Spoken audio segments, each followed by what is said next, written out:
मैंने head constable के जाने की आहट सुनी। चंद सेकंड के बाद इंस्पेक्टर ने हेड कांस्टेबल को आवाज़ दी और कहा, कांस्टेबल को मेरे पास ना भेजना, सब आगे चले जाओ, इधर कोई ना आए, नदी तक पहुंच जाओ, आगे से रोको। खामोशी छा गई। घोड़े की आवाज़ें आती रहीं। उधर हमारी पीठ थी, हम जहां थे वहीं दुबके रहे। एक एक सेकंड एक एक घंटे के बराबर था। हमें घोड़े के कदमों की आहट सुनाई दी, लेकिन आहट दूर नहीं हट रही थी, हमारी तरफ आ रही थी। हमने सर जमीन से लगा दिए। उठो मेरे दोस्तों, इंस्पेक्टर मंसूर की आवाज़ सुनाई थी। मैंने तुम्हारी पीठें देखकर तुम्हें पहचान लिया है। राइफलें ज़मीन पर पड़ी रहने दो। वो घोड़े से उतर आया। हम दोनों राइफलें ज़मीन पर रख कर उठे और उसकी तरफ घूमे। उसने रिवॉल्वर हम पर तान रखा था। उसके चेहरे पर फातिहाना मुस्कुराहट होनी चाहिए थी, लेकिन वो संजीदा था। मैं तुम्हारे ताक़ुब में यहाँ तक ना आता, इंस्पेक्टर मंसूर ने कहा। इससे पहले मैं अपने तौर पर तुम्हारे पीछे आया था। अब मुझे तुम्हारे ताक़ुब का हुक्म मिला है। अब मेरी ये ड्यूटी है कि तुम्हें पकड़ूं। ये मेरा अंदाज़ा था कि तुम अभी बंगाल से नहीं निकले। बंगाल से मुजरिम इसी रास्ते से निकला करते हैं। मैं सिर्फ तलाश में आया था। हम चुपचाप खड़े थे। मेरा खून खोल रहा था। इंस्पेक्टर मंसूर, मैंने गुस्से से कांपती हुई आवाज़ में कहा, तुम अंग्रेज़ के पिट्ठू हो। तुम में गैरत और ईमान नहीं। याद करो, मैंने तुम्हें तुम्हारा रिवॉल्वर वापस कर दिया था, तुम्हें गोली से बचा लिया था, फिर तुम्हें शेर से भी बचाया। चाहिए तो ये था कि शेर पर हम गोली ना चलाते, और जब शेर तुम्हें चीर फाड़ रहा होता तो हम तमाशा देखते। मैं तुम्हें गिरफ्तार नहीं करूंगा मोहम्मद खान, उसने कहा। अहमद अली, इस सीधे सादे देहाती को इस हाल तक पहुंचाने के मुजरिम तुम हो, लेकिन मैं इसे छोड़ रहा हूं तो तुम्हें भी नहीं पकड़ूंगा। मोहम्मद खान, ये ना समझना कि तुमने मुझे एहसान याद दिलाए हैं तो मैं तुम्हें छोड़ रहा हूं। मैंने जूं ही तुम दोनों को यहाँ देखा तो मैंने फैसला कर लिया था कि मैं तुम्हें नहीं पकड़ूंगा। मैं तुम्हें उस नेकी का सिला देना चाहता हूँ जो तुमने अरोना से की है। तुमने बन मंदिर में जहाँ शैतान का राज था, अरोना की आबरू पर हाथ नहीं डाला, फिर उसे उन वहशियों से बचाया जो उसे दरख्त के साथ बांधकर कत्ल करने लगे थे। मेरे दिल में अरोना की जो कदर है उसका अंदाज़ा तुम नहीं कर सकते। उसने ना सिर्फ मुझे वहाँ से निकाला, बल्कि इतने पुराने और इतने ख़तरनाक और खुफिया अड्डे को तबाह करवाया। फिर भी मैं तुम्हारी कदर करता हूँ कि जब तुम अरोना के घर में छुपे हुए थे तो पुलिस आ गई। तुम भाग जाने के बजाय वहाँ करीब ही रहे कि अरोना और उसके माँ बाप पर कोई मुसीबत आ पड़े तो तुम उनकी मदद करो। अगर अब मैं तुम्हें पकड़ना चाहता तो अपने हेड कांस्टेबल से ये ना कहता कि वो चला जाए और अब इधर कोई ना आए। मैं नहीं चाहता था कि तुम्हें पुलिस का कोई आदमी देख ले। मैंने तुम्हें कहा था कि बंगाल से निकल जाओ। मैं तुम्हें बंगाल में नहीं पकड़ूंगा। मैं तुम्हें रास्ता बता देता हूँ। मैंने पुलिस की तमाम नफरी को दूसरी तरफ भेज दिया है। उसने हमारी तरफ पीठ कर दी और बोला, जाओ, गायब हो जाओ। मैंने तुम्हें नहीं देखा। हमने राइफलें उठाई और वहां से चल पड़े। अहमद अली ने जब कहा कि हम आसाम में दाखिल हो गए हैं तो मैंने घूम कर देखा। दरख्तों और चट्टानों के सिवा मुझे कुछ भी नजर न आया। इंस्पेक्टर मंसूर इस जंगल के पीछे छुप गया था, लेकिन ऐसे लगता था जैसे वो मुझे नजर आ रहा हो। बाज़ इंसानों की शख्सियात ऐसी होती हैं जो आपके सामने ना हो तो भी आप उन्हें अपने साथ महसूस करते हैं। ऐसी एक शख्सियत अरोना की थी। अरोना बन मंदिर वाली रानी से खूबसूरत नहीं थी, लेकिन जो तासुर अरोना का था वो रानी में नहीं था। तासुर जो नेकी का होता है वो बदी का हो ही नहीं सकता। सच्चाई की विशनाम तराज ही झूठ के दिलकश अल्फाज से बेहतर होते हैं। गुनाह में लज्जत है, गुनाह हसीन लगता है, लेकिन हसीन चेहरे में कशिश नहीं रहने देता। किरदार की पाकीज़गी ऐसे वैसे चेहरे में भी कशिश पैदा कर देती है। रानी एक हसीन गुनाह की अलामत थी। अरोना किरदार की फिजा में उड़ने वाला पंछी थी। अरोना को देखकर मैं हाथ पीछे रखता था कि उसे मेरा हाथ छू गया तो ये लड़की पलीद हो जाएगी। मैं उसे नज़र जमा कर देखता भी नहीं था कि उसका चेहरा मैला हो जाएगा। ऐसी दूसरी शख्सियत इंस्पेक्टर मंसूर था। उसमें भी किरदार का तिलिस्म था जो मुझ पर तारी हो गया था। कभी लगता था कि जैसे मैं अंग्रेज़ की पुलिस सर्विस का पकौड़ा और कानून का मफरूर नहीं, बल्कि मैं इंस्पेक्टर मंसूर का कैदी था। उसने मुझे अपने वजूद में कैद कर लिया था और मैं भाग आया हूँ। लेकिन मैं साफ महसूस कर रहा था कि एक जंजीर है जो मेरे गिर्द लिपटती जा रही है और कहीं ना कहीं इंस्पेक्टर मंसूर मेरे सामने आन खड़ा होगा, मेरी आंखों में आंखें डाल देगा और मैं उसके कदमों में गिर पड़ूंगा। किरदार कितनी ज़बरदस्त क़ुव्वत होती है ये मुझे उम्र में बहुत आगे जाकर पता चला था। मैं जिस वक्त की बात कर रहा हूँ उस वक्त मैं गुनाहों की दलदल में धंस चुका था और धंसता ही चला जा रहा था। अहमद अली की बातें मेरी अकल पर गालिब आ चुकी थी और मैं जहां पहुंच गया था वहां से वापसी मुमकिन नहीं थी। अहमद अली की भी शख्सियत ऐसी थी जिसने असेबी असर की तरह मुझे अपने कब्जे में ले लिया था। वो मुझे राहजनों और डकैतों की दुनिया की ऐसी दिल नशी और पुरलुत्फ बातें सुनाता चला जा रहा था कि मुझ पर खुमार सा तारी हो गया।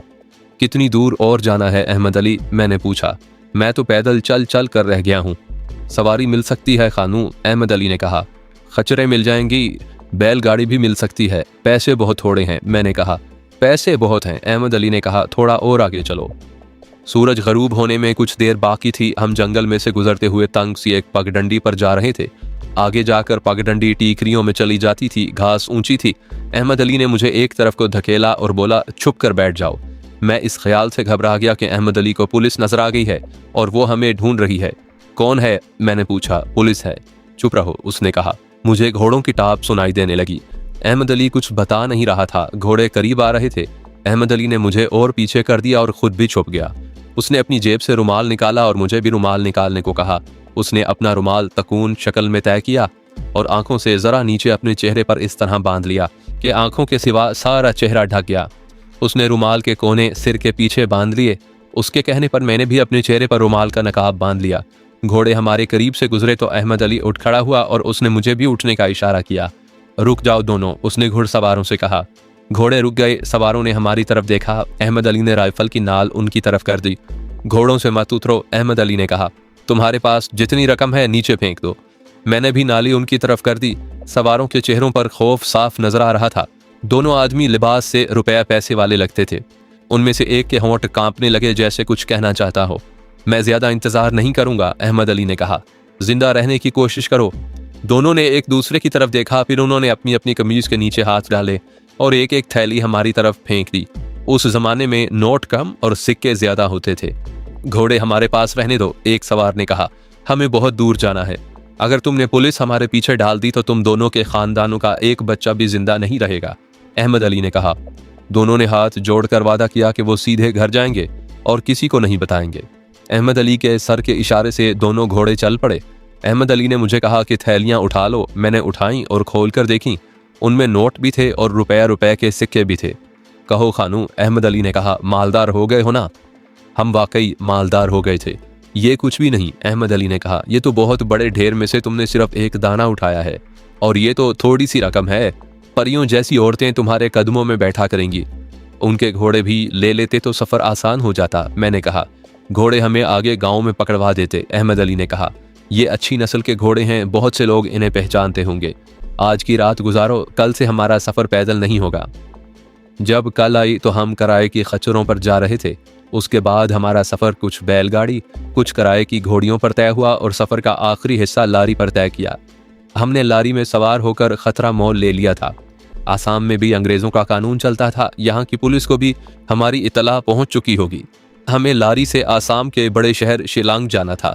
शिलांग के करीब पहुंचे तो रात हो गई। हम शहर से बाहर उतर गए। कभी कभी ऐसे लगता था जैसे मेरे जहन में और मेरी आंखों के आगे धुंध आ गई हो। फिर धुंध साफ हो जाती और सोचें जाग उठती थीं। मैं हैरान सा होने लगा कि मेरे साथ कैसे अजीब और ड्रामाई वाक़यात हो रहे हैं। अरुणा को कहाँ छोड़ा और वो कहाँ मिली? इंस्पेक्टर मंसूर से कहाँ अलग हुए और वो किस तरह हमारे रास्ते में आ गया? हैरान मत हो खानू, अहमद अली ने मेरे सवाल का जवाब देते हुए कहा। पुरअसरार दुनिया के वाक़यात भी पुरअसरार हुआ करते हैं। जो लोग घर बैठे रहते हैं और जिनकी ज़िंदगी वहीं गुजर जाती है जहाँ वो पैदा हुए होते हैं, वो कोल्लू के बैल होते हैं। एक चक्कर में ज़िंदगी गुजार जाते हैं जहाँ सिर्फ एक वाक़या होता है कि उनकी मौत वाक़या हो जाती है। हमें अब ऐसे ही वाक़यात से वास्ता पड़ता रहेगा। अब कहाँ जाएंगे? एक उस्ताद के घर, अहमद अली ने जवाब दिया। उसका नाम माबी है। वो आसाम और बर्मा की सरहद के एक गांव का रहने वाला है। बर्मा के डाकू मशहूर हैं। माबी डाकू भी है लेकिन वारदातें कम ही करता है। उसका ताल्लुक बर्मा के डाकुओं और राहजनों के साथ है। वो माल उसे पहुंचा देते हैं और ये माल को बाजारों तक पहुंचा देता और अपना हिस्सा वसूल कर लेता है। नौजवान लड़कियों की खरीदो फरोख्त का कारोबार भी करता है। शिलांग के शहर के बाहर उसका मकान है। मेरी उसके साथ बड़ी गहरी दोस्ती है। मैंने उसके साथ डकैती की 2 वारदातें की थीं और वन मंदिर के साथ भी उसका ताल्लुक पैदा कर दिया था। रानी को भी वो अच्छी तरह जानता है। मामूली सा एक मकान था जिसके दरवाजे पर अहमद अली ने दस्तक दी। दरवाज़ा खुला और एक आदमी बाहर आया। अहमद अली को देखकर वो बहुत खुश हुआ। उससे बगलगीर होकर मिला। अहमद अली ने उसके साथ आसामी ज़बान में बातें की जो मैं ना समझ सका। उसने 2-3 बार माबी का नाम लिया। उस आदमी ने उसे किसी और जगह का रास्ता बताया। हम उसकी तरफ चले गए। अहमद अली एक दरवाजे पर रुका और दस्तक दी। एक आदमी ने दरवाज़ा खोला। अहमद अली ने माबी का नाम लिया। उस आदमी ने ज़रा गुस्से से कुछ कहा। अहमद अली ने उसे अपना नाम बताया, फिर अपनी ज़बान में ना जाने क्या कुछ कहता रहा। वो आदमी अंदर चला गया। अहमद अली ने मुझे बताया कि माबी यहीं है, लेकिन ये आदमी कहता है कि माबी यहाँ नहीं। माबी चूंकि जराइम पेशा था, इसलिए अपने आप को छुपा कर रखता था। इतने में दरवाज़ा जो बंद हो गया था फिर खुला और उसी आदमी ने बाहर आकर कहा कि अंदर आ जाओ। माबी की उम्र 35 साल से एक आध साल कम या ज्यादा होगी। वो खूबरू और साफ सुथरे रंग का तंदुरुस्त व तवाना आदमी था। वो आसामी मालूम नहीं होता था, ना उसके नक्शो निगार बर्मियों जैसे थे। हालांकि वो बर्मा और आसाम के सरहदी इलाके का रहने वाला था। वो एक कमरे में अकेला बैठा था। अहमद अली को उसने गले लगा लिया, फिर उसने मेरे साथ हाथ मिलाया। ये हमारा नया दोस्त है। अहमद अली ने उसे उर्दू ज़बान में मेरे मुतल्लिक बताया। हर तरह अपना आदमी है। बन मंदिर किस हाल में है? माबी ने पूछा। और रानी? बन मंदिर उजड़ गया है, अहमद अली ने जवाब दिया, और रानी पुलिस के पास है। माबी उछल पड़ा। उसने हैरान होकर पूछा कि ये कैसे हुआ? अहमद अली ने उसे सारा वाकया सुना दिया और उसे मेरे और अपने मुतल्लिक बताया कि हम दोनों एक तो सर्विस से भगोड़े हैं और दूसरा जेल से फरार होकर आए हैं। अब क्या इरादा है? माबी ने पूछा। जैसे तुम कहोगे, अहमद अली ने कहा। पहले कुछ खिलाओ, भूख से मरे जा रहे हैं। उसने किसी को आवाज़ दी और एक आदमी आया तो माबी ने उसे हमारे लिए खाना लाने को कहा। तुम्हारा कारोबार कैसा चल रहा है? अहमद अली ने पूछा। ठीक है, उसने जवाब दिया और मुझे देखने लगा। कुछ देर देखकर बोला, तुम्हारा दोस्त काम का आदमी मालूम होता है। और वो मुस्कुराने लगा। फिर उसने मुझसे पूछा, खानू दोस्त, मैं तुम पर किस तरह एतबार करूं? जिस तरह मुझ पर किया है, अहमद अली बोल पड़ा। माबी सोच में पड़ गया। फिर वो अहमद अली को दूसरे कमरे में ले गया। वो उस वक्त इधर आए जब खाना आ चुका था। अहमद अली हंस रहा था। मुझे उधर ले जाकर पूछने की क्या ज़रूरत थी? अहमद अली ने उसे कहा। खानू, अगर एतबार के काबिल ना होता तो मैं इसे साथ ना लाता। ये तो पंजाब जा रहा था। माबी, मालूम होता है तुम कुछ कहना चाहते हो, लेकिन फैसला नहीं कर सकते कि कहो या ना कहो। तुम किस चक्कर में हो? हाँ मेरे दोस्तों, उसने कहा, तुम खाना खाओ और मैं तुम्हें बताता हूँ कि मैं किस चक्कर में हूँ। तुम बर्मा के डाकुओं को जानते हो। मुझे पता चला है कि कमोबेश 300 साल पहले बर्मा के एक बड़े ज़बरदस्त डाकू ने ऊपर के पहाड़ी इलाके में इतना कीमती माल किसी गार में रखा था जो शायद बादशाहों के ख़जाने में हो सकता है। सुना है कि उसका कोई साथी कज़ाक भी था। उस डाकू का नाम याहू बताया जाता है। ये भी पता चला है कि उसने बर्मा के कुछ इलाके पर अपनी हुकूमत कायम कर ली थी। वो दरिंदा था। एक औरत को 2 दिन अपने साथ रखता और दूसरी रात उसे कत्ल करके लाश दरिया में फेंकवा देता। वो और उसका कज़ाक साथी बड़े ही खतरनाक पहाड़ी इलाके में माल रखते रहे। उस माल में हीरे और सोना है। तुम्हें कैसे पता चला? मैंने पूछा। क्या तुम्हें मालूम है वो जगह कहाँ है? इस सवाल का जवाब देने से पहले मैं एक और बात करना चाहता हूँ, माबी ने कहा। मैं ये राज तुम्हारे आगे इसलिए रख रहा हूँ कि तुमने मुझ पर एतबार करके अपना एक खतरनाक राज मुझे दिया है। दूसरी वजह यह है कि मुझे अपने साथ ऐसे आदमियों की ज़रूरत है जो शेर की तरह तेज़, फुर्तीले और दलेर हों। खानू भाई, तुम इस मुहिम के लिए इतने मौजू हो जितना मैं खुद भी नहीं हो सकता। अहमद अली को मैं बहुत अरसे से जानता हूँ। ये हर तरह की सख्ती और मुसीबत बर्दाश्त कर सकता है और मुझे इस पर इतना एतबार है जितना काली माई पर भी नहीं। मुझे बताओ कि तुम दोनों मेरा साथ दोगे? हम तो इत्तफाक से आ ही गए हैं, अहमद अली ने कहा। हम ना आते तो तुम क्या करते? तुम्हारा यूं इत्तफाक से आ जाना नेक शगुन है, माबी ने कहा। यह मदद मुझे गैब से मिली है, इसलिए मैं कह रहा हूँ कि मैं कामयाब हो जाऊंगा। बल्कि ऐसा कहो कि हम कामयाब होंगे। तुम ना आते तो भी मेरे साथ 6 आदमी हैं। मेरे साथ चलने को तैयार हैं, लेकिन उनमें इतनी दलेरी नहीं जितनी दरकार है। उन 6 के बजाय अगर तुम 2 ही मेरे साथ हुए तो काम हो जाएगा, लेकिन उन्हें साथ ले जाना भी ज़रूरी है। मेरा ख्याल है कि तुम्हारा दिमाग चल गया है, अहमद अली ने कहा। छुपे हुए पुराने खजानों ने बादशाहों के भी दिमाग ख़राब किए हैं। तुम्हें किस चीज़ की कमी है? मारे जाओगे माबी।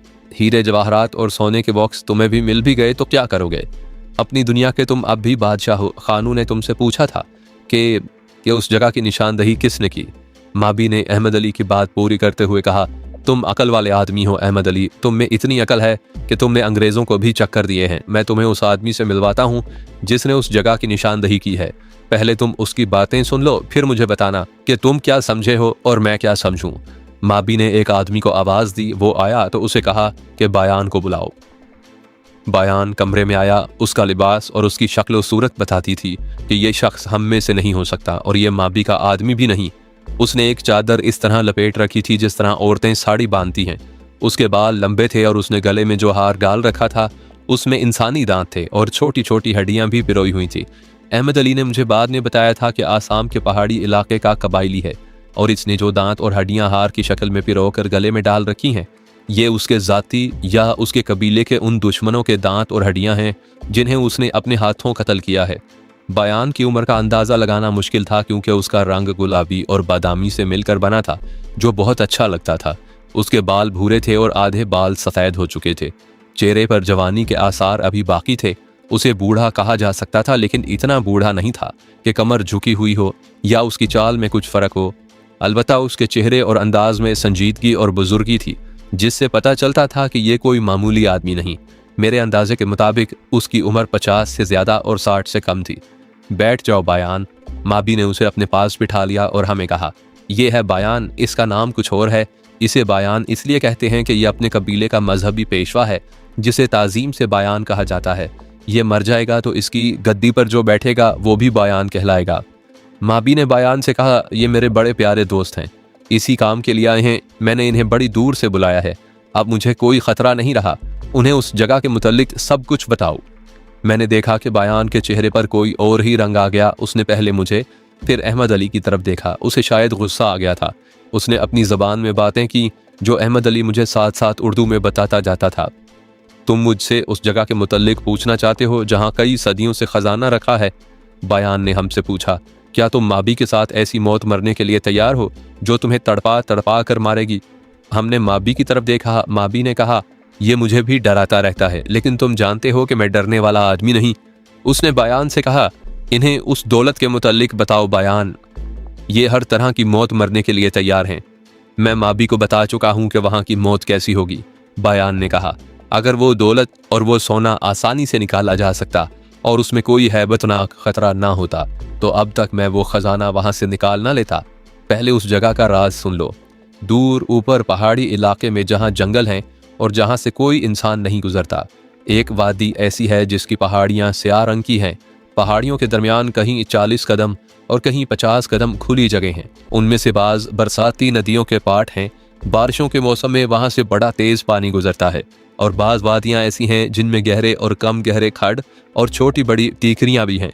उनमें दरिंदे घूमते फिरते रहते हैं, जिनमें सबसे ज्यादा खतरनाक एक खास किस्म का शेर है जो दरख्तों पर भी चढ़ जाता है और ऊपर से हमला करता है।